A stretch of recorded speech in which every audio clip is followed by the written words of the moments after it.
Hello dear students, how are you? Standard 11 Chemistry એમાં આજે આપણો બીજો લેક્ચર છે. મિત્રો, આપણે પહેલા લેક્ચરમાં વાત કરી એમ હમણાં આપણે થોડો દિવસ વિડિયો લેક્ચર દ્વારા ઓનલાઈન અભ્યાસ કરવાનો છે અને એટલે દરેક સબ્જેક્ટના વિડિયો લેક્ચર ઘરે બરોબર ધ્યાનથી અભ્યાસ કરજો. આપણે પહેલા લેક્ચરની અંદર કેમેસ્ટ્રી શું છે એની કેટલીક અગત્યની બાબતો તમને સમજાવી કે ભાઈ કેમેસ્ટ્રીની અંદર આપણને સૌથી પહેલા તત્વો આવડવા જોઈએ. એટલે પહેલા લેક્ચરમાં મેં તમને 1 થી 30 તત્વો પાકા કરવાના કીધા હતા. લગભગ તમારામાંથી બધાએ 1 થી 30 તત્વો પાકા કરી લીધા હશે. જો કોઈને બાકી હોય તો પહેલું કામ આપણે એ કરવાનું છે કે 1 થી 30 તત્વો આપણે પાકા કરવાના છે. દાખલા તરીકે પહેલું તત્વ છે આપણું હાઇડ્રોજન. કેમેસ્ટ્રીનું પહેલું તત્વ હાઇડ્રોજન અને 30મું તત્વ છે ઝિંક. તો આટલું મેં તમને હોમવર્ક પહેલા લેક્ચરમાં આપ્યું કે ભાઈ હાઇડ્રોજન થી શરૂ કરી અને ઝિંક સુધીના તત્વો તમને ક્રમમાં કડકડાટ યાદ હોવા જોઈએ. આ આપણા કેમેસ્ટ્રીનું સૌથી પહેલું કામ આ કરવાનું છે. તમને લોકોને ખ્યાલ હશે કે તમારે ઇંગ્લિશ શીખવું હોય ધારો બરાબર, તો ઇંગ્લિશ શીખવા માટે સૌથી પહેલા શું શીખવું પડે? તમારે એબીસીડી શીખવી પડે, આલ્ફાબેટ શીખવા પડે. ગુજરાતી શીખવું હોય તો કક્કો શીખવો પડે, બરાબર ને? ઇંગ્લિશ શીખવા માટે આપણને પહેલા એબીસીડી આવડવી જોઈએ, પછી આપણે આગળ ઇંગ્લિશ શીખી શકીએ. તો સેમ ટુ સેમ એવું જ છે કે કેમેસ્ટ્રી શીખવા માટે પહેલા તમને તત્વો આવડવા જોઈએ કે હાઇડ્રોજન એટલે H, હિલિયમ એટલે He, લિથિયમ એટલે Li વગેરે. ઓકે, તો આ આપણી કેમેસ્ટ્રીની એબીસીડી છે. સમજાય છે મારી વાત? જેમ ઇંગ્લિશમાં એબીસીડી છે એમ કેમેસ્ટ્રીની એબીસીડી કઈ તો કે તત્વો. તમને કેમેસ્ટ્રીના બધા તત્વો આવડે એ એની એબીસીડી છે. કોક આપણને કે સોડિયમ, તો આપણને ખબર હોવી જોઈએ કે સોડિયમ તો એની સંજ્ઞા Na, આયર્ન તો એની સંજ્ઞા Fe, કોપર તો એની સંજ્ઞા Cu. બરાબર છે? તો આ આપણી એબીસીડી છે. અને આવા કુલ 118 તત્વો છે કેમેસ્ટ્રી. કેટલા? 118 તત્વો છે. એ 118 તત્વોમાંથી તમને મેં પહેલા 30 તત્વો પાકા કરવાના કીધા છે. એને આધારે બાકીના બધા તમને ધીમે ધીમે આવડી જશે. અને એની ટ્રીક હું તમને જ્યારે આપણે આ ટોપિક આવશે ત્યારે પાછું શીખવાડીશ. પણ બેઝિકલી તમને 30 તત્વો તો આવડવા જ જોઈએ. ઓકે, તો આ આપણી કેમેસ્ટ્રીની સૌથી પહેલી જરૂરિયાત છે. એટલે મેં તમને કીધું કે કેમેસ્ટ્રીની એબીસીડી છે. જો તત્વો જ નહીં આવડે તો આપણે આગળ કાંઈ શીખી શકવાના નથી. ઓકે, તો વહેલામાં વહેલી તકે દરેક વિદ્યાર્થી એ તત્વો પાકા કરવાના છે. અને મેં તમને કીધું એમાં કે અઘરું છે નહીં. પહેલા 1 થી 10 પાકા કરો, 11 થી 20 અને પછી 21 થી 30. હવે આ તત્વો આવડી ગયા પછી બીજી એવી અગત્યની વસ્તુ છે કેમેસ્ટ્રીમાં સંયોજકતા. કઈ વસ્તુ છે? સંયોજકતા. તો સંયોજકતા એટલે શું? તો એનો થોડોક ખ્યાલ મેં તમને અગાઉના પીરિયડમાં પણ આપ્યો હતો કે ભાઈ જે પરમાણુ ઇલેક્ટ્રોન ગુમાવે એ ધનાયન બને અને જે પરમાણુ ઇલેક્ટ્રોન મેળવે એ ઋણ આયન બને. બરાબર? તો કેટલાક પરમાણુ ઇલેક્ટ્રોન ગુમાવી અને ધન બને છે અને કેટલાક પરમાણુઓ ઇલેક્ટ્રોન મેળવી અને ઋણ બને છે. તો આને કહેવાય છે સંયોજકતા. હવે આપણા મનમાં પ્રશ્ન થાય કે સાહેબ આવું શું કામ પરમાણુઓ બનતા હશે? જો કે જે તટસ્થ પરમાણુ છે એની અંદર જેટલા પ્રોટોન હોય એટલા જ ઇલેક્ટ્રોન હોય. આ વસ્તુ બરોબર સમજો. તટસ્થ પરમાણુની અંદર પ્રોટોન અને ઇલેક્ટ્રોન સમાન હોય, પણ જો એક પરમાણુ પછી ઇલેક્ટ્રોનને ગુમાવે તો એ ધન બની જાય, અને જો એ ઇલેક્ટ્રોનને મેળવે તો એ ઋણ બની જાય. તો આવો પરમાણુઓ શા માટે બને છે? તો એનું કારણ છે નિષ્ક્રિય વાયુ જેવી ઇલેક્ટ્રોન રચના પ્રાપ્ત કરવા માટે પરમાણુઓ આવું કરતા હોય છે. હું તમને એક સારું ઉદાહરણ આપું કે તમે અગાઉના ધોરણમાં શીખી ગયા છો સોડિયમની ઇલેક્ટ્રોન રચના. તમારામાંથી લગભગ બધાને આવડતી હશે કે સોડિયમની ઇલેક્ટ્રોન રચના 2 8 1. સોડિયમની ઇલેક્ટ્રોન રચના શું છે? 2 8 1. આ રીતે આપણે અગાઉ ભણ્યા છીએ કે સોડિયમ છે તો એની ઇલેક્ટ્રોન રચના 2 8 1, એટલે 2 ને 8 10 ને 1 11. સોડિયમનો પરમાણુ ક્રમાંક 11 છે. આ એની ઇલેક્ટ્રોન રચના છે. સોડિયમનો પરમાણુ ક્રમાંક 11 છે. હવે એવી જ રીતે ક્લોરીનનો વિચારો તો ક્લોરીનનો પરમાણુ ક્રમાંક 17 છે. ક્લોરીનનો પરમાણુ ક્રમાંક 17 છે. તો એની ઇલેક્ટ્રોન રચના આપણે કેવી રીતે લખતા? 2 8 2 ને 8 10 10 ને 7 17.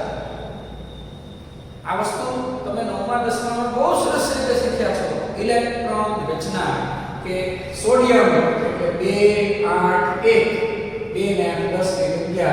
ક્લોરીન એટલે 17 2 8 7. હવે અહીંયા તમે જુઓ કે દરેક પરમાણુ જે છે ને એ નિષ્ક્રિય વાયુ જેવી રચના પ્રાપ્ત કરવાનો પ્રયત્ન કરે છે, અથવા બીજા શબ્દોમાં કહીએ તો અષ્ટક પૂર્ણ કરવાનો પ્રયત્ન કરે છે. દાખલા તરીકે આ સોડિયમ છે એમાં તમે જુઓ અહીંયા એનું અષ્ટક પૂર્ણ થયેલું છે, જ્યારે ક્લોરીન છે એને પોતાની બાહ્યધન કક્ષામાં 7 ઇલેક્ટ્રોન છે. એટલે સોડિયમ હવે એવું વિચારશે કે જો હું મારી બાહ્યધન કક્ષામાં રહેલો એક ઇલેક્ટ્રોન ક્લોરીનને આપી દઉં તો જો બંનેની જરૂરિયાત પૂરી થઈ જશે. જો કુદરતે કેટલી સરસ વ્યવસ્થા કરી છે કે બંનેની જરૂરિયાત પૂરી થઈ જાય. સોડિયમ જો પોતાનો એક ઇલેક્ટ્રોન આપી દેશે તો એને પોતાનું અષ્ટક પૂર્ણ થઈ જશે, અને ઓલા ક્લોરીનની પાસે 7 ઇલેક્ટ્રોન હતા એ એક ઇલેક્ટ્રોન મેળવશે એટલે એનું પણ અષ્ટક પૂર્ણ થઈ જશે. સમજાય છે? બંને રાજી. સોડિયમ આપવાથી રાજી અને ક્લોરીન મેળવવાથી રાજી. એટલે કુદરતે આની સરસ વ્યવસ્થા કરેલી છે કે અમુક પરમાણુ ઇલેક્ટ્રોન આપી અને અષ્ટક પૂર્ણ કરે, અને અમુક પરમાણુ ઇલેક્ટ્રોન મેળવી અને અષ્ટક પૂર્ણ કરે. અષ્ટક એટલે 8 ઇલેક્ટ્રોન. તો આ એક વસ્તુ તમારા મગજમાં તમારે ક્લિયર રાખવાની કે ભાઈ સોડિયમને અષ્ટક બનાવવા માટે એક ઇલેક્ટ્રોન આપવો પડશે, અને એટલે Na+ છે. તમે જુઓ સોડિયમ ઇલેક્ટ્રોન ગુમાવે છે એટલે Na+ છે, અને ક્લોરીન છે એ અષ્ટક પૂર્ણ કરવા માટે એક ઇલેક્ટ્રોન મેળવે છે એટલે એ માઈનસ છે. સમજાઈ ગયું? એટલે સોડિયમ એ રાજી અને ક્લોરીન એ રાજી. આવી રીતે સોડિયમ ઉપર +1 સંયોજકતા છે અને ક્લોરીન ઉપર -1 સંયોજકતા છે. તો આને આપણે સંયોજકતા કહીએ છીએ. Is it clear? તો આ વસ્તુ તમારે બધાએ ખાસ ધ્યાનમાં રાખવાની છે કે દરેક પરમાણુ આવી રીતે અષ્ટક પૂર્ણ કરવા માટે ઇલેક્ટ્રોન ગુમાવે અથવા તો મેળવે, અને એને આધારે તમને સંયોજકતા આપવી જોઈએ. તો કેટલીક અગત્યની સંયોજકતાઓ જે છે એને અહીંયા બોર્ડ ઉપર લખેલી છે. તો દરેક મિત્રે આવો એક ચાર્ટ બનાવવાનો છે. તમે બોર્ડ ઉપર બરોબર જોઈ લો. તમારે બધાએ આવો એક ચાર્ટ બનાવવાનો છે. આ ચાર્ટની અંદર મેં બધા ભાગ પાડ્યા છે. જુઓ, +1 સંયોજકતા, -1 સંયોજકતા, પછી એવી રીતે +2 -2, +3 -3. તો આવો એક તમારે આખો ચાર્ટ બનાવવાનો છે બધાએ, અને એ ચાર્ટ તમારા માટે ખૂબ ઉપયોગી છે. હવે આની અંદર જે બહુ જ કોમન સંયોજકતાઓ હોય, જે વારંવાર ઉપયોગમાં આવતી હોય, એવી મેં આમાં લખેલી છે. દાખલા તરીકે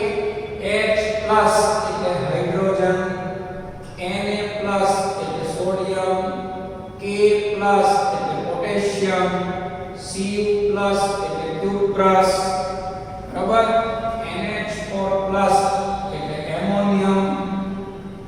એવી રીતે આ બાજુ જુઓ તો Cl minus chloride, Br minus bromide, OH minus hydroxide, NO3 minus nitrate. તો શું આ બોર્ડ ઉપર જે લખેલી છે એટલી જ સંયોજકતાઓ હશે? ના. જો તમે જેમ જેમ ભણતા જશો એમ તમને આ બધી સંયોજકતાનો ખ્યાલ આવતો જશે. 8મા ધોરણથી શરૂ કરી અને 12મા ધોરણ સુધી તમારું મેઇન ટાર્ગેટ છે 12મું ધોરણ બોર્ડની એક્ઝામ. તો 8મા ધોરણથી શરૂ કરી અને 12મા ધોરણ સુધીમાં જેટલી સંયોજકતાઓ આવતી હોય એ બધી સંયોજકતાઓ આપણે ભેગી કરવી પડે અને એનો એક આવો ચાર્ટ બનાવવો પડે. એટલે જ્યારે તમે ચાર્ટ બનાવો ત્યારે તમારે આ ખાનામાં જગ્યા રાખવાની છે. પછી તમને ખ્યાલ આવે કે ભાઈ +1 સંયોજકતા છે તો એ તમારે આ ખાનામાં લખી નાખવાનું. એટલે આ જે ખાનું બનાવો ને એ તમારે મોટું બનાવવાનું છે. એવી રીતે આ -1 વાળું ખાનું પણ તમારે મોટું બનાવવાનું છે. જેમ જેમ તમે ભણતા જશો એમ તમને ખ્યાલ આવતો જશે કે ભાઈ કોણ +1 છે, કોણ -1 છે. તો જે સંયોજકતા લાગુ પડતી હોય એ પ્રમાણે આપણે એ ખાનામાં મૂકતા જવાના છે. સમજાઈ ગયું બધાને? અત્યારે મેં વધુ ઉપયોગમાં આવતી હોય એવી થોડી ઘણી સંયોજકતાઓ જો આમાં લખેલી છે કે જેમાંથી અમુક તો તમે જાણતા પણ હશો. Is it clear? આનો અર્થ એમ થયો કે આ બોર્ડ ઉપર જે લખેલી છે એ તો માત્ર સમજાવવા માટે થોડીક સંયોજકતાઓ લખેલી છે. આ સિવાય પણ ઘણી બધી સંયોજકતાઓ હોય છે. ઘણા બધા તત્વો આમાં આવતા હોય છે. તો તમને જેમ જેમ લાગુ પડે એમ તમારે એની અંદર ઉમેરતા જવાનું.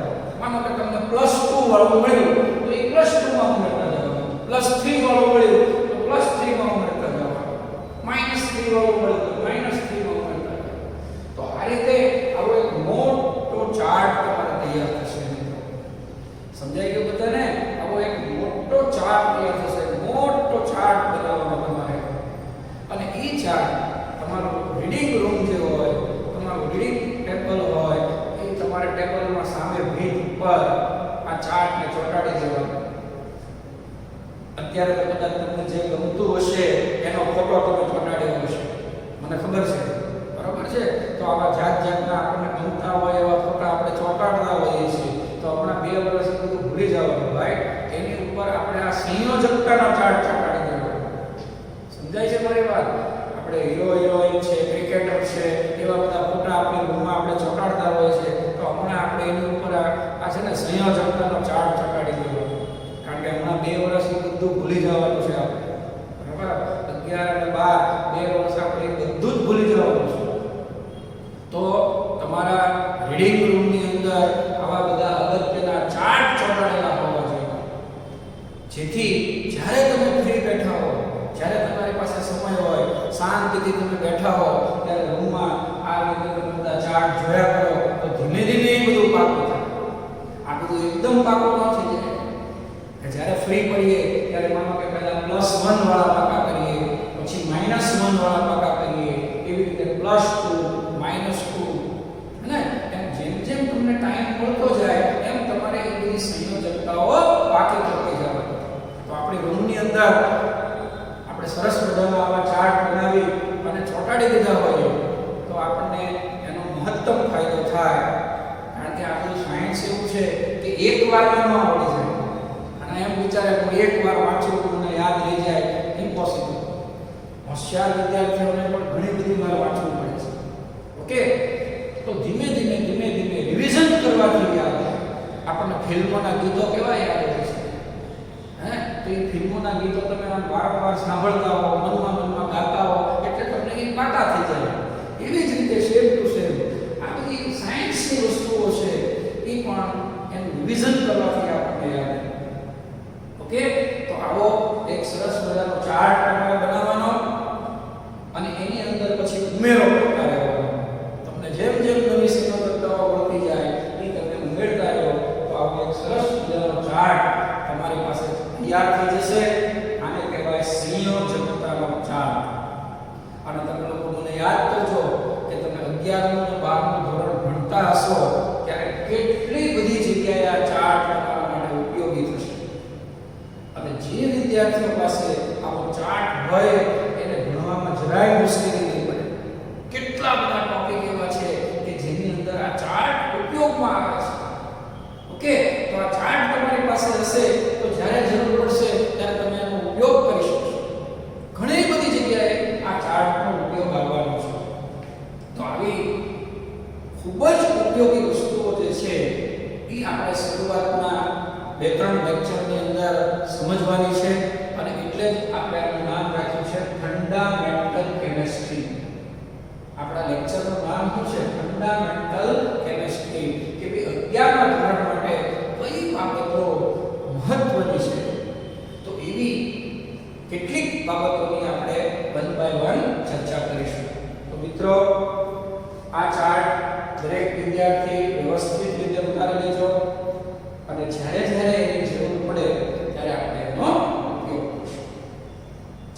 હવે ચાર્ટ પછી એક બીજી વસ્તુ આપણા માટે મહત્વની છે, અણુસૂત્રો બનાવવા. અણુસૂત્રો બનાવવા.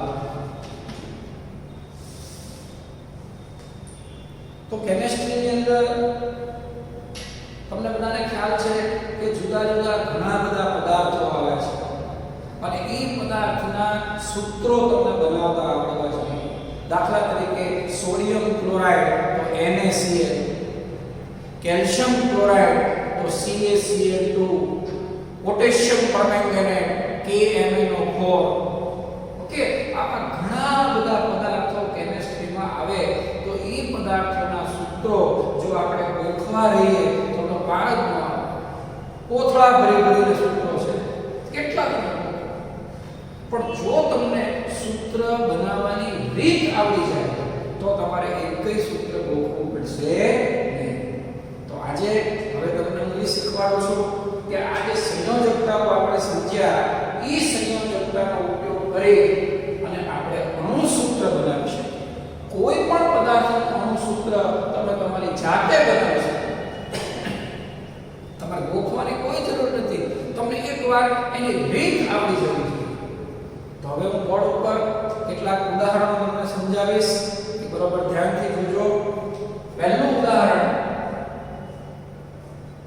આપણે સૌથી પહેલું ઉદાહરણ ધારો કે લઈએ કેલ્શિયમ ક્લોરાઇડ.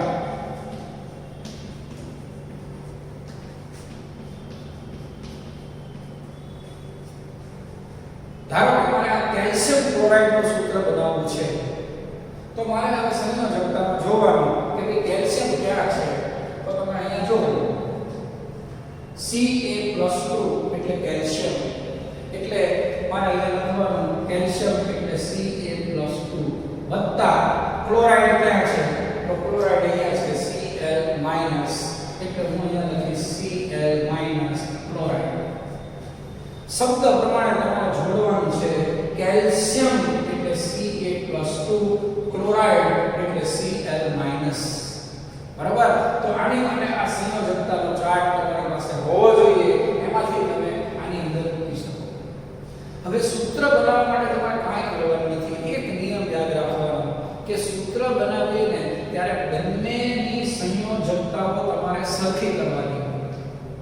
બીજા શબ્દોમાં કહીએ તો બંનેનો વિદ્યુત ભાર તમારે સરખો કરી દેવાનો. જેટલો પ્લસ હોય એટલો માઈનસ કરી નાખવાનો. આ એનો મૂળભૂત નિયમ છે. બંનેનો વિદ્યુત ભાર સમાન કરવાનો જેથી એ 0 થઈ જાય. સમાન શું કામ કરવાનું કે જેથી એ 0 થઈ જાય અને તટસ્થ પદાર્થ થઈ જાય. બસ આટલું લોજિક છે આની અંદર. એક જ વાત યાદ રાખવાની છે કે બંનેનો વિદ્યુત ભાર અથવા તો બંનેની સંયોજકતા સમાન કરવાની. તમારે જેટલું પ્લસ એટલું માઈનસ. બસ બીજું કાંઈ તમારે યાદ રાખવાનું નથી. જેટલું પ્લસ હોય એટલું તમારે માઈનસ કરવાનું. દાખલા તરીકે અહીંયા +2 છે જ્યારે અહીંયા -1 છે તો આ +2 છે એવું જો મારે આને -2 કરવું હોય તો મારે એને 2 વડે ગુણવું પડે. બસ વેરી સિમ્પલ. આટલું જ તમારે વિચારવાનું છે કે આ +2 છે તો આને 2 વડે ગુણીશ તો એ -2 થઈ જશે. +2 અને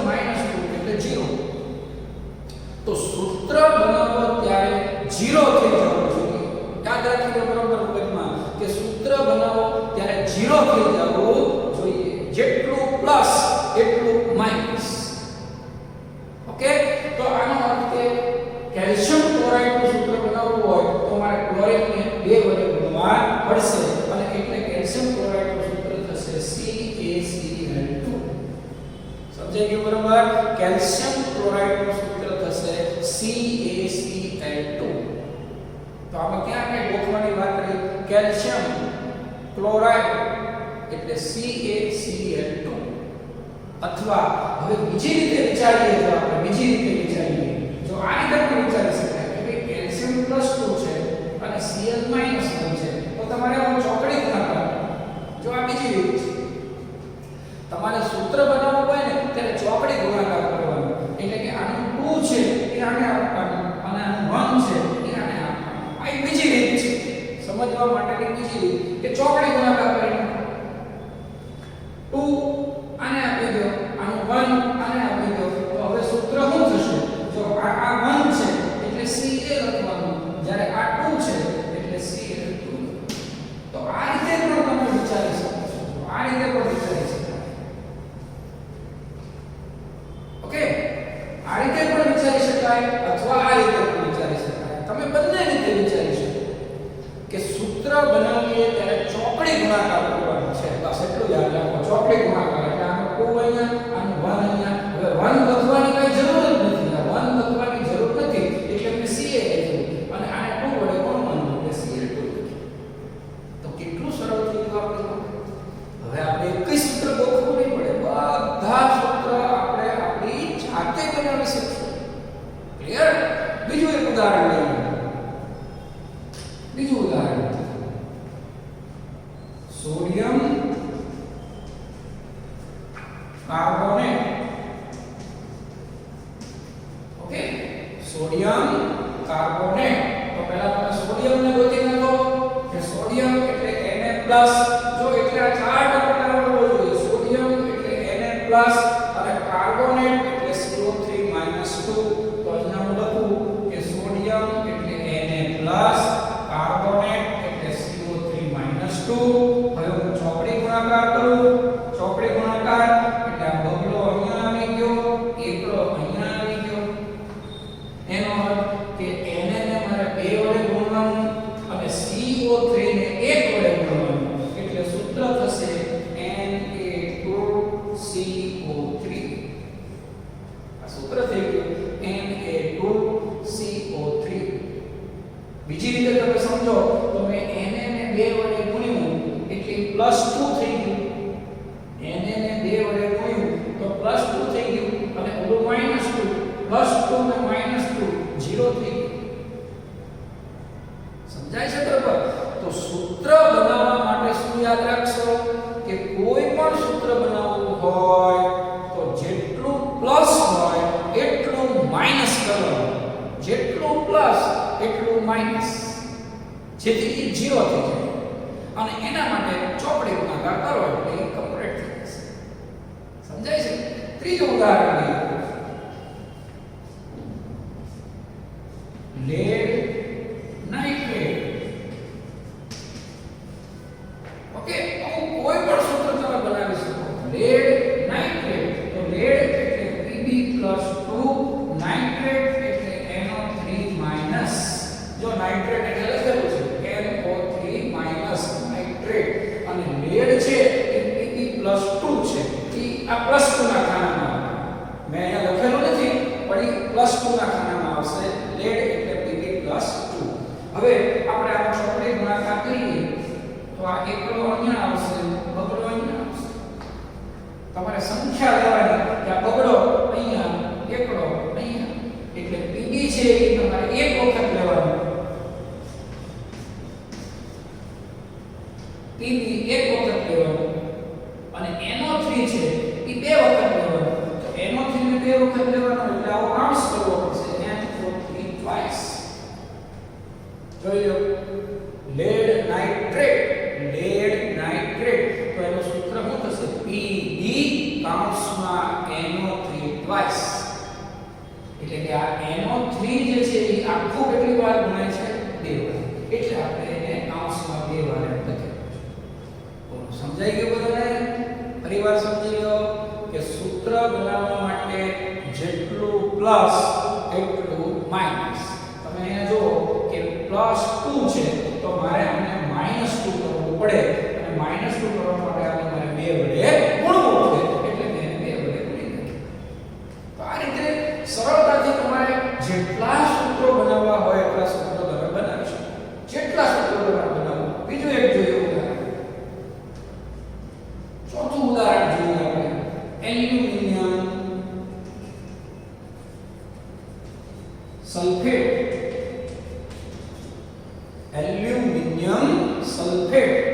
તો એલ્યુમિનિયમ એટલે Al+3, સલ્ફેટ એટલે SO4-2. ગોતી નાખવાનું તમારે ચાર્ટમાંથી કે ભાઈ એલ્યુમિનિયમ ક્યાં છે. તો જુઓ ચાર્ટમાં અહીંયા +3 લખવામાં છે. Al+3 એટલે એલ્યુમિનિયમ. સલ્ફેટ ક્યાં છે? SO4-2 sulphate. એટલે આ રીતે આપણે એલ્યુમિનિયમ સલ્ફેટ ચોકડી ગુણાકાર કરો તો બગડો અહીંયા આવશે, બગડો અહીંયા આવશે. આનો અર્થ સમજો કે આ +3 2 વડે ગુણાશે તો કેટલા થશે? +6. અને એવી રીતે આ -2 3 વડે ગુણાશે તો -6 થશે. +6 - જોઈ લો +6 - 0. ટ્રિક સમજાય કે બધાને? સૂત્ર બનાવવા માટે જેટલા પ્લસ હોય એટલા માઈનસ કરવાના. જેટલા પ્લસ એટલા માઈનસ, જેથી એ 0 થઈ જાય. અને એના માટે સિમ્પલ છે, ચોકડી ગુણાકાર તમે કરી નાખો. એટલે એલ્યુમિનિયમ સલ્ફેટનું સૂત્ર શું થશે? તો કે Al 2 વખત લેવાના એટલે Al2 વખત અને સલ્ફેટ છે 3 વખત લેવાના એટલે SO4 thrice. Al2 SO4 thrice aluminium sulphate. તો મિત્રો બોલો, આવી રીતે તમને કોઈ ગમે તે સૂત્ર બનાવવાનું કહે તો હવે તમારે કોઈને ગોખવાની જરૂર નથી. આજે મેં તમને બધાને ટ્રિક શીખવાડી દીધી કે કોઈ પણ સૂત્ર ગોખવાની જરૂર નથી. તમે તમારી જાતે બનાવી શકો. ક્યારેક એવું બને કે પાંચમું ઉદાહરણ ધારો લો. પાંચમું ઉદાહરણ કોપર સલ્ફેટ. Copper sulphate. તો કોપર સલ્ફેટમાં શું છે? જો કે કોપર છે એ +2 છે અને સલ્ફેટ છે એ -2 છે. તો ક્યારેક એવું બનશે કે જેટલું પ્લસ હોય એટલું જ માઈનસ હોય તો ઓટોમેટિક 0 થઈ ગયું. સમજાય છે? જો +2 -2 તેનો અર્થ ઓટોમેટિક 0 થઈ ગયું. તો તમારે ગુણવાની કાંઈ જરૂર રહેતી નથી. જેમ અહીંયા આપણે ગુણીએ છીએ 2 વડે ગુણીએ છીએ, 3 વડે ગુણીએ છીએ, તો આમાં એવું ગુણવાની જરૂર નથી. જેટલા પ્લસ હોય એટલા જ માઈનસ હોય તો ગુણવાની જરૂર નથી. તમારે સીધું એને જોડી દેવાનું. અને એટલે કોપર સલ્ફેટનું સૂત્ર શું થશે? તો કે CuSO4. આ કોપર સલ્ફેટનું સૂત્ર છે. કારણ કે જેટલા પ્લસ છે એટલા જ માઈનસ છે તો એમાંથી કોઈને ગુણવાની જરૂર નથી. એટલે CuSO4 સીધું જોડી દેવાનું. તો આવા પણ ઘણા બધા સૂત્ર હોઈ શકે. દાખલા તરીકે સોડિયમ ક્લોરાઇડ. હવે તમે મનમાં વિચારો, સોડિયમ ક્લોરાઇડ તો Na+ Cl- જો Na+ Cl- તો પ્લસ અને માઈનસ 0 થઈ ગયું તો NaCl.